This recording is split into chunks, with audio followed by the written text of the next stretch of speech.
तो सर अगले सवाल की ओर बढ़ते हैं। और चूंकि इजराइल को हमास लगातार चैलेंज कर रहा है, हमने देखा है किस तरीके से क्षति जो है वो दोनों साइड की हुई है, लेकिन अगर ये कहा जाए कि हमास बैकफुट पर आया है तो अब तक ऐसा नहीं देखा गया है। पूरा का पूरा वो इजराइल को चैलेंज कर रहा है, इजराइल को भी नुकसान हो रहा है, कहा जा रहा है कि आगे भीषण युद्ध भी हो सकती है। तो ऐसे में हमास की जो क्षमता है, ताकत है और आत्मविश्वास है, ये उसको कहाँ से मिल रहा है, इसके स्रोत क्या है? अंकित, ये अगर आप जाएं पीछे, थोड़ा सा हम पीछे जाके देखें, आप देखिए जिस तरह का अटैक हमास ने किया वो आज तक लगभग मैं कहूं कि किसी टेररिस्ट ऑर्गेनाइजेशन ने नहीं किया था। बिल्कुल, ना आईएसआईएस ने, ना अलकायदा ने। अलकायदा ने 9/11 किया, बट वो तो सिर्फ एक प्लेन था, एक प्लेन ही था जो वहां गया, उसके बाद और कुछ नहीं हुआ। लेकिन इस तरह जाना, इतना प्लान करना, और हमास ने अपनी, देखिए हमास की गवर्नमेंट 2007 से है वहां पर। बिल्कुल, हमास ने बीच में एक भरोसा दिलाया इजराइल को और बाकियों को कि हम अब विकास पर ध्यान देना चाहते हैं। इन सब चीजों से दूर हो गए। अब इससे हम तालिबान, इसमें हम ज्यादा वो नहीं करें। हालांकि छिटफुट वो चलती रही इनकी, ऐसा नहीं कि बंद रहा, चलता रहा छिटफुट। और सुरक्षा दृष्टि से देखा जाए तो इजराइल ने कंट्रोल तो छोड़ा नहीं था, खाली कर दिया था, बट कंट्रोल नहीं छोड़ा था। लेकिन फिर भी हमास ने अपनी गवर्नमेंट तो चलाई ही, अपनी मिलिट्री विंग भी रखी, जो मिलिट्री विंग अपनी तैयारी करती रही, और उस चीज को उन्होंने आगे नहीं आने दिया। तो आप सोचिए इंटेलिजेंस सिस्टम कितना बड़ा है कि उन्होंने एक एक जानकारी ले ली इजराइल के बारे में। कौन सा गेट है, उस गेट पर कितने लोग रहते हैं, कैसे काम करते हैं, कहाँ पर उनका उस गेट का कंट्रोल सिस्टम कहाँ से है, तार कहाँ से आ रहे हैं, मतलब बिल्कुल बारीकी जानकारी ली। तो ये जो कह रहे हैं, मैं इसलिए कह रहा हूँ कि जो आपने कहा कि हमास ने अभी भी अपना घुटना नहीं टेका, और हमास कभी ये नहीं बोला कि हम मर रहे हैं या ये कर रहे हैं, हमारे इतने मर गए, उसने कभी नहीं बोला है। हमास सिर्फ बोला इतने पैलेस्टीनियंस मारे गए, कभी नहीं बोला कि हमारे इतने कमांडर मारे गए, हमारे इतने जो वो हैं हमास के स्टेटमेंट तो ऐसे आ ही नहीं रहे ना, कुछ नहीं दे रहे हैं, कुछ नहीं दिया उन्होंने। तो बिल्कुल सही है कि वो अभी तक घुटने, यही इजराइल के लिए चैलेंज भी है। बिल्कुल, क्योंकि वो घुटने टेकने के मूड में नहीं। आप देखिए, हमने अभी बात की, एम्बुश कर रहे हैं वो, उनको जो मौका मिल जा रहा है। तो मेरे कहने का दूसरा मतलब ये है मिलिटरली कि बहुत ट्रेंड है ये, इनकी ट्रेनिंग और इंडॉक्ट्रिनेशन जो है इतना किया गया है। हालांकि बीच में देखिए एक और खबर आई थी कि एक इंजेक्शन भी इनको देते रहते हैं जो कि आदमी को और ज्यादा उग्र बना देता है, बिल्कुल, जाने से पहले लड़ाई में।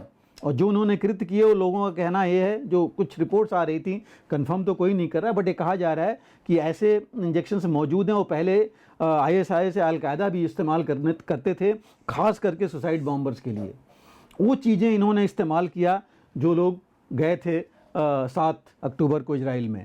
तो ऐसी चीज़ें जब आती हैं और इस लेवल पर ये पहुँच जाते हैं तो इनको नीचे करना बड़ा मुश्किल होता है, क्योंकि उनको अपने जान की परवाह नहीं रहती। तो वो चीज़ अभी भी है। प्लस ट्रेनिंग, कहा तो ये जा रहा है सितंबर तक इनके लड़ाकों ने ईरान में ट्रेनिंग ली है। इनको आर्म्स एम्युनिशन देखिए जो मिल रहे हैं, कितने अच्छे किस्म के मिल रहे हैं। कहाँ से मिल रहे हैं? इसमें कोई डाउट नहीं है कि ईरान से ही जितने पाए गए हैं, ये मैक्सिमम जो है ईरान से मिल रहे हैं। यहाँ तक इजराइल ने हालांकि पहले ये जरूर दिखाया था कि कुछ आर्म्स एम्युनिशन नॉर्थ कोरिया के उसके मिले हैं, कुछ एम्युनिशन इनके रूस के बने मिले हैं, और कुछ एम्युनिशन यूक्रेन के भी जो नाटो वाले एम्युनिशन है वो मिले हैं, जिसका यूक्रेन ने स्टेटमेंट दिया था कि ये हमारे सप्लाइड तो हो ही नहीं सकते, रूस ने जो कैप्चर किए हमसे वो एम्युनिशन हो सकते हैं। तो यहाँ तक तो ये होने का मतलब ये है कि इतनी ज़्यादा तैयारी इनकी थी। थ्रू ईरान वेपन्स पहुंचे हैं, रूस ईरान वेपन्स ही नहीं पहुंचे हैं, ट्रेनिंग भी हुई है। बिकॉज बिना ट्रेनिंग के आप फायर नहीं कर सकते। बिल्कुल, ट्रेनिंग के समय कुछ गलत हो जाए, सही हो जाए, उनको ठीक करना है, स्टोरेज कैसी करनी है, स्टोरेज में क्या उनको होनी चाहिए चीज़ें, सावधानियां बरतनी है, बहुत चीज़ें हैं। बिल्कुल। तो ये सारी चीज़ें देखने के लिए ये इतना आसान नहीं था। ये सारा इनको ट्रेनिंग मिला है, हर एक लेवल पर ट्रेनिंग मिली है। और ट्रेनिंग के बाद अभी देखिए जो न्यूज़ आ रहा है, अभी मैं ये भी कहूँगा इंफॉर्मेशन वॉरफेयर अब थोड़ा सा शुरू हो गया है।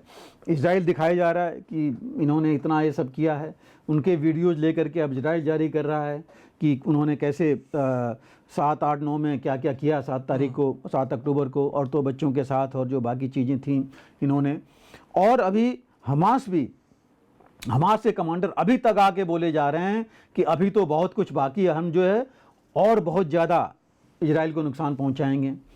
साथ में हिजबुल्लाह ऑलरेडी लेबनान से उसने समर्थन दे दिया है। एक तरह से मैं कहूँगा एक फ्रंट उसने ऑलरेडी खोल दिया है। बिल्कुल। हालांकि लेबनान की सरकार तो ये कह रही है कि हम डायरेक्टली इन्वॉल्व नहीं होना चाहे, लेकिन सब जानते हैं कि लेबनान के बिना वहाँ की सरकार चलती नहीं है, हिजबुल्लाह के बिना लेबनान की सरकार चलती नहीं है।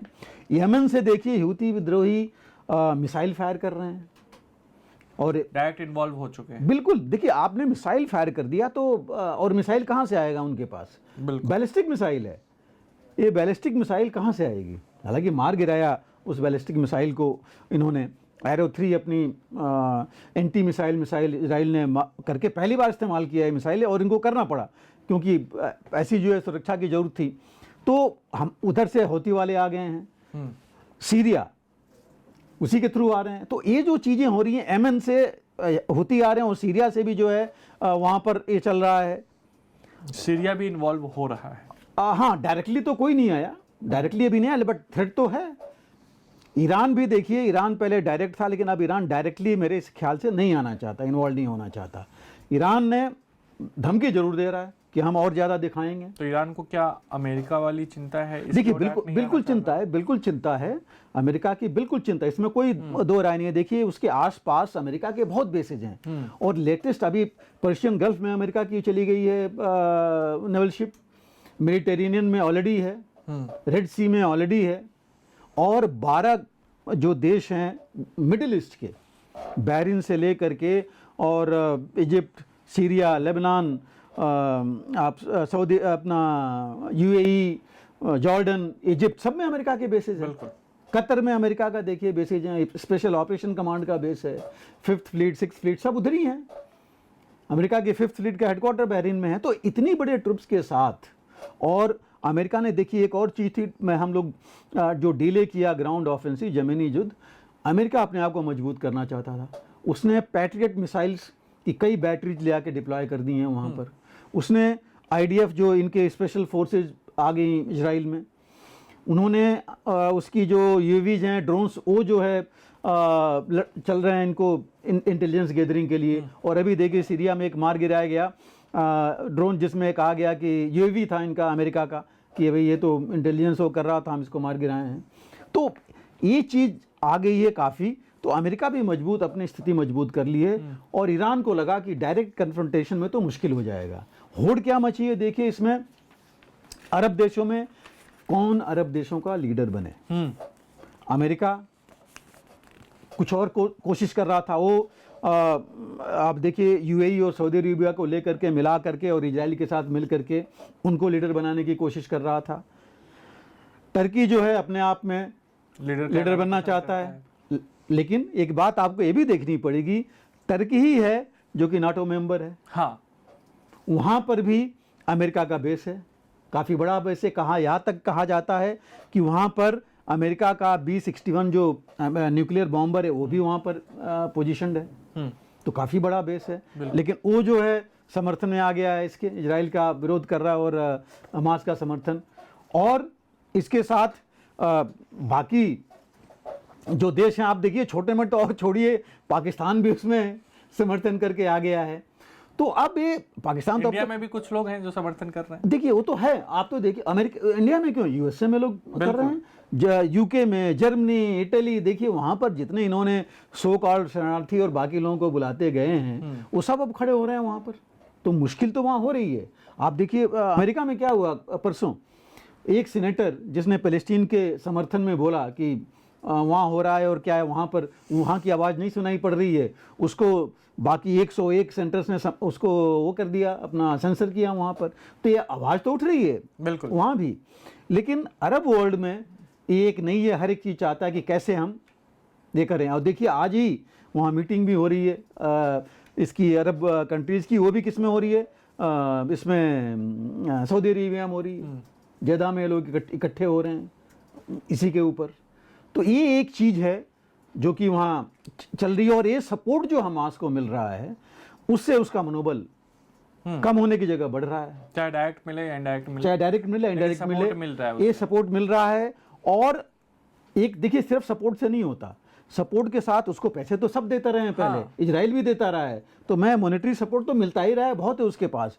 बट उसके पास जो ये आर्म्स एम्युनिशन का जखीरा है, उसने इतना इकट्ठा कर लिया कि उसको अब डर नहीं है, उसको लगता है कि हम मुकाबला कर सकते हैं। इसलिए जो आपने कहा कि उसको क्यों है, तो मैं कहूँगा ये सारा समर्थन है, सिर्फ एक नहीं है। अरब देशों का, उसकी ट्रेनिंग और उसका जो मोटिवेशन जो कर रखा है, और जो उसके पास जो सामान साजो सामान है, ये सारे उसके मोटिवेशन है, जिसकी वजह से वो घुटने नहीं टेक रहा है अभी। बिल्कुल। लेकिन सर इसमें एक और चीज़ें हैं, मतलब अगर कह सकते हैं कि रूस यूक्रेन ने जहां दुनिया के लिए सप्लाई चेन को बाधित किया, महंगाई को बढ़ाया, वहीं अगर देखा जाए तो इजराइल और हमास का जो युद्ध है वो कई देशों की कानून व्यवस्था को भी चुनौती दे सकता है आने वाले दिनों में। बिल्कुल, ये देखिए एक नई वॉरफेयर शुरू हो गई, वो है टेररिस्ट वॉरफेयर। बिल्कुल। और ये टेररिस्ट वॉरफेयर, टेररिस्ट जो है स्टेट स्पॉन्सर्ड है। अगर ईरान समर्थन कर रहा है, खुला समर्थन दे रहा है, लेबनान या कोई भी देश अगर सीरिया खुला समर्थन दे रहा है, तो ये तो स्टेट स्पॉन्सर्ड हो गया कि हम अपनी फौज नहीं यूज कर रहे हैं, लेकिन सपोर्ट करेंगे। जो हमारी सेकेंड लाइन वो भी फौजी है, उसको हम इसमें डालेंगे। बिल्कुल।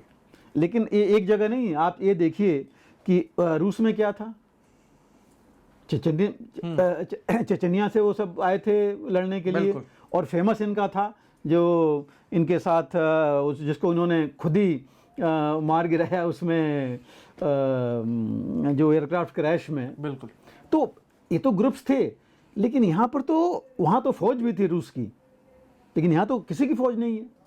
ये तो एक टेररिस्ट ग्रुप को लेके चल रहे हैं। और बिल्कुल सही है कि ऐसी चीज़ें, ऐसे वॉरफेयर से हमें बचना पड़ेगा, और हमें इसके लिए बचना नहीं, तैयारी करनी पड़ेगी कि ऐसी चीज़ होने ना पाए। और खास करके चीन और पाकिस्तान जैसे कहीं भी, बिल्कुल हम तो बिल्कुल सही है, हम ज़्यादा वल्नरेबल हैं, हमारे साथ ये चीज़ हो सकती है।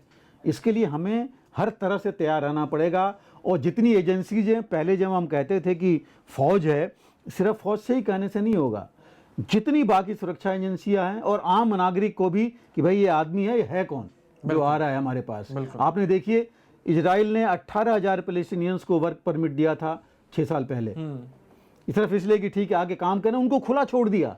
वो आ रहे थे, जा रहे थे उन्हीं चेक पॉइंट से, जिसका सारा डाटा इन्होंने लिया, हमास ने सारी इंटेलिजेंस ली, उन घरों की जो आसपास के थे जहां पर उन्होंने फायरिंग की, हर एक की इंटेलिजेंस ली, और तब वो पहुंचे। तो ये चीज़ बिल्कुल सही है आपका कि हमें बहुत ज़्यादा इसके ऊपर सोचने और प्लानिंग करने की ज़रूरत है। बिल्कुल। और जागरूक रहने की ज़रूरत है। बिल्कुल। अगर आप भी लेना चाहते हैं देश दुनिया की तमाम जानकारी, तो आज ही सब्सक्राइब करें हमारे चैनल को। साथ ही नीचे दिए बेल आइकन को जरूर दबाएं ताकि हर अपडेट आप तक पहुंच सके।